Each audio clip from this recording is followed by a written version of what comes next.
خدای افجل که مایز دیگر لکید پیروزن راستی هکانوها افجل که هاد نمونده کرن امون داد بین افجل هاویا مانا راستی هدفم جوی شغلی او از وانجل کانه مایز دیگر ضعف کم از همو کچو کرا وانجل کا ببینم و سیویت کم دحما کم اجداره که بیتا کرن دا بتر امکاری بین وانجل کا چیکن و وانجل کام ارزانی بدنا خلقی امز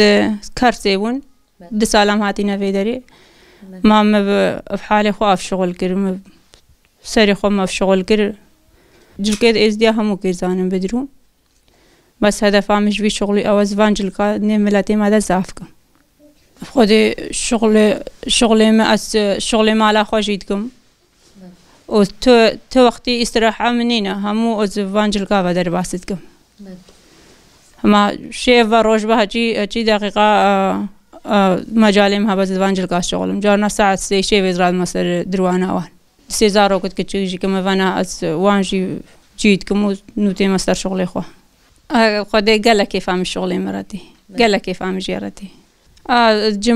جماعات خدكن مدبيت دعوة وانجي تخو كربونا مدبيت دعوة وان دواتم زيد عيدا المناسبة ديني هموكا ما جهلت خبج الكيس بيدي تبونا خديش ميش دا افتش تدبيرها ما هبو لتقريبا سالة كي من دست بكريا وزانا ساقبو ما شغلي خو قانش نذكر خدي مجاوج دكاناتين هنا تشتاجي من دستي خو تشيت كن في هديوان هناك دازي بيزي وان اي خدي تشت هناك شانا كار حترين هناك شانا كار حترين اسكارم روجا كيبا بمينم و باس به هیچ کرنه وزو علي هر دو لي شغلن هكا هر دو لي شغلن كرتي امش هكا ازبتني شي بكم زوتر شيكم يا جارنا زبزارو او يتخافتشم مالي قالك كيف خاشد بن قالك بجنها تشاو وما بجل كدبر خانات كرين ايوا لا مدفي كاچو كورن ما عيبنا كن فانجل كاس خوكن شاغيت تبيني ملات همو جل كيس خاص خوابكن نعيبة تجي كبجل كيس خوابي نعيبة تجي كبجل كيس بي ولا مدفي تختارو اوين ما كاشكو اوين بيش داتشن فانجل كاس خوابكن دا ايدي شافلي بكن خدي خازم شغلي خو مازن بكم ومقابلي شغلي مازن ارزاني تشتابد ما خلقي از ارزاني تشتابد ما املاتي خو في فيامنا او هكا يك هاد غوزي بلانغازم ام بتنجي تنيتي از با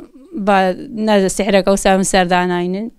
بخدي هدفا ما بري ما لين يريها كأفجلك بري بكيم بونيتشين تركوجي جوزي موزقانا كيفكم امكانيا موسان نبو ودعمك ما انها تكرين وجميش دا ويزاني مثلا فانجل كاتشيكا قوتم وقت آری مکی و تیم سعدا مکی می وانجل کاتشیکن مگو سر جوابا مجی دست عونا کرو ما آری کر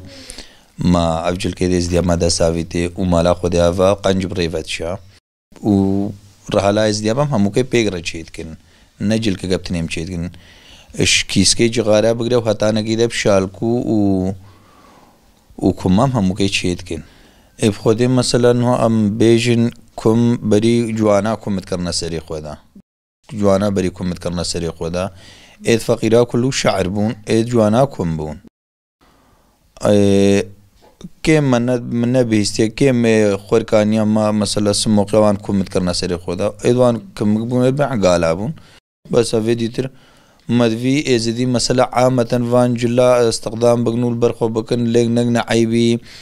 كشكو شباب ما العيد عرفات الخوشيا ديم مثلا فانجل كاوندان كن افجل رحله كسبيا رحله ازديا في ازدي في رحلي تناس كرين مدفي لجنغنا عيبي وهمو دز مثلا هر يگه شالي خود دز بشغل خو او کار خو في شغل نگي توندا كرين کراسو زبونا او خود کے پمبویم چيت كين خود کے رشين چتشته مثلا ازديا با همو که ایشلا قوتا خودم کارن چي بگنو ملتي قرب وفرينين بخدي ما جوه خدايته أفجلك همو كيمبون برب كيمبون يفتشن وخودێکە ئەمکانیا ما هەبا احتیمال ما مەجروعی خۆ مەزن کربا و ما شغلێکە مەسەلا ئەم ناکن ئەو تشت بەردەستێ مەنینە نهۆ مەسەلە گەلێک تشت کێم تێدا هەبنجی ئەو تشت بەردەستێ مەنینە مووی تشتی چێ بکن ئەگەر بەردەستێ ما هەبا ماکاری ئەم تشتێکە نەیژیم وی تشتی چێ بکن و کار بکن ژێڕە مەدوی مەسەلە هەکە ئێزدی عامەتەن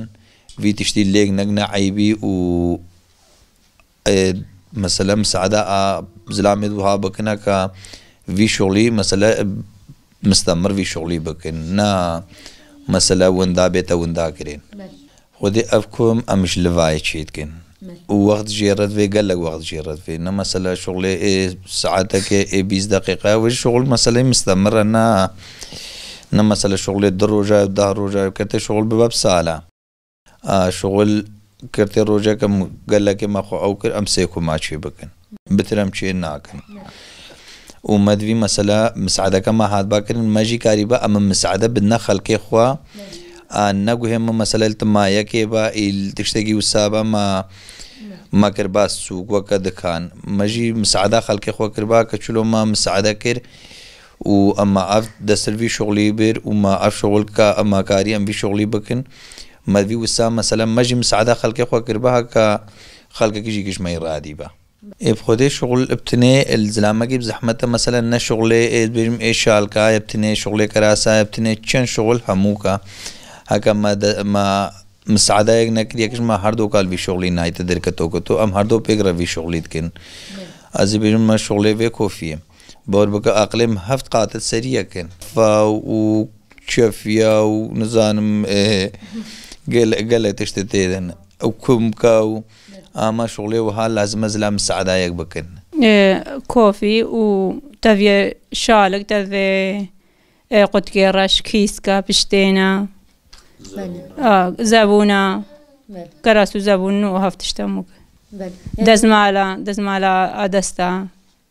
خود جلكن ما يزديا قالك بيروزن و هيفيام او امد شغلي خوا مازن بكن شغلي خوا مازن بكن وزوان جلكا زاف تشيكم دا زاف تكاتشكا وشبابا ببينو وانجلكا هيش اجمرنا بوينا مشكلة از 4000 مهنة زارت خوا جي خوا يدكم و شغلي خوا جيدكم سبه هجو دا زارت خوا جيدكم و تيماستر شغلي خوا ولا كرنا ايزدي تركاري ورزميت خوا بزين بهر ايزديك كچكاني دا توكا ايزيستو دا و ري ورزميت ايزدي بيفهاوين از مساعدة بتك مختلف مثلا بزار وافشة از شغلي مثلا خياتي وانا زدكم